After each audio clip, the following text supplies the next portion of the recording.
Mga kapeso Pinoy, kung maghuhulog tayo ng 6,000 monthly deposit sa Pag-ibig MP2, magkano kaya kikitain natin sa loob ng 5 taon? Ang gagamitin natin na dividend rate ay ang pinaka-latest na 7.10%. Pero paiba-iba ang dividend rate mga kapeso kada taon ha, depende sa kinerkita ng Pag-ibig. I-compute natin, 6,000 times 7.10% times 6 months, divide natin yan ngayon sa 12 months. Ibig sabihin, prorata muna ang makukuha natin dahil simula tayo ng July 2025. 6 months dahil July hanggang December, 6 na buwan na lamang ang natitira.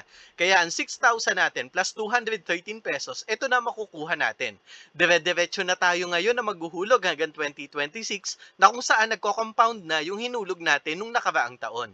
2027, 2028, 2029 at ito na, 2030 na, kung saan pwede tayong mag-withdraw ng July 2030. Ang total na nahulog natin, 360,000 pesos. 71,000 naman ang kinita natin na dividend income.